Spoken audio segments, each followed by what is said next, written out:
अच्छा, तो रेडियो का आविष्कार असल में किया किसने? ये सवाल सुनने में जितना सीधा लगता है ना, इसका जवाब उतना ही घुमावदार है। आज हम इसी कहानी की तह तक जाएंगे, जहां दो जबरदस्त दिमाग आमने सामने हैं। एक तरफ हैं गुगिलियल्मो मार्कोनी और दूसरी तरफ जगदीश चंद्र बोस। तो चलिए शुरू करते हैं ये दिलचस्प पड़ताल। अगर ये सवाल किसी से भी पूछा जाए तो जानते हैं जवाब क्या होगा?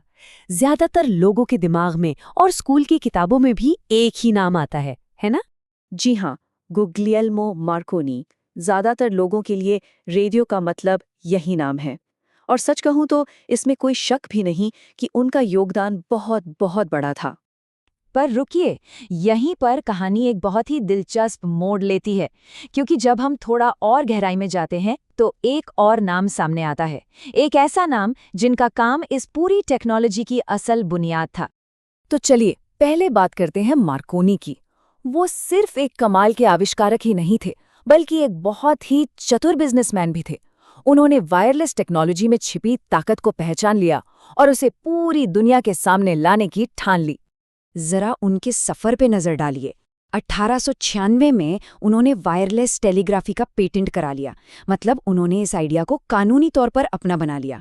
और फिर 1901 में तो कमाल ही हो गया। उन्होंने अटलांटिक के पार, सोचिए, अटलांटिक के पार पहला रेडियो सिग्नल भेजा। ये साबित कर दिया कि ये कोई छोटा मोटा एक्सपेरिमेंट नहीं, बल्कि एक क्रांति है।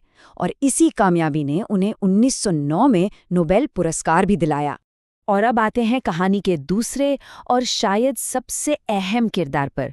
ये कहानी हमें ले चलती है भारत जगदीश चंद्र बोस के पास। बोस एक सच्चे वैज्ञानिक थे। उनका मकसद पैसा या शोहरत नहीं, बल्कि सिर्फ और सिर्फ ज्ञान की खोज थी। अब ये सुनिए, मार्कोनी को पेटेंट मिलने से भी एक साल पहले, यानी 1895 में, बोस ने कलकत्ता में सबके सामने वायरलेस सिग्नलिंग करके दिखा दिया था। उन्होंने ये भी साबित कर दिया कि ये तरंगे दीवारें जैसी ठोस चीजों के आर पार भी जा सकती हैं, जो उस वक्त एक बहुत बड़ी बात थी। उनका बनाया हुआ क्रिस्टल डिटेक्टर तो बाद में रेडियो टेक्नोलॉजी का एक बहुत जरूरी हिस्सा बना। बोस की पूरी सोच, उनका पूरा दर्शन बस इसी एक लाइन में सिमट जाता है। वो मानते थे कि खोजें पूरी इंसानियत की होती हैं, किसी एक इंसान की प्रॉपर्टी नहीं। और जानते हैं, इसी सोच की वजह से उन्होंने अपनी किसी भी खोज का पेटेंट नहीं करवाया। तो अब शायद ये साफ हो रहा होगा कि इन दोनों महान लोगों के बीच जो सबसे बड़ा फर्क था, वो था उनके मकसद का। उनके लक्ष्य, उनका नजरिया एक दूसरे से बिल्कुल जुदा थे। और यही फर्क उनके काम में साफ साफ दिखता है। चलिए इस टेबल से इसे और आसानी से समझते हैं। एक तरफ मार्कोनी, जिनका लक्ष्य साफ था, कमर्शियल एप्लीकेशन। दूसरी तरफ बोस, जो सिर्फ साइंटिफिक रिसर्च कर रहे थे। मार्कोनी ने अपनी हर खोज को पेटेंट से सुरक्षित किया। बोस ने अपने ज्ञान को सबके लिए खुला छोड़ दिया।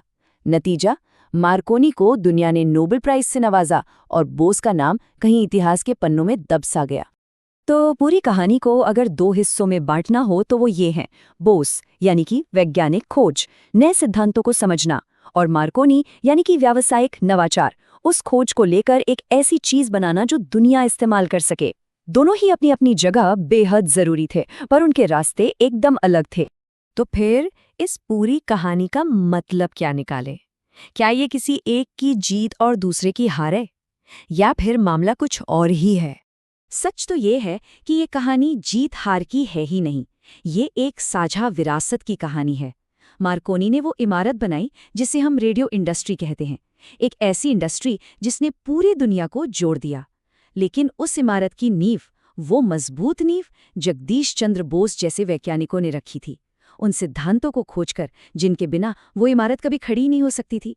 तो एक सवाल है जो सोचने के लिए है, असली आविष्कारक आखिर है कौन?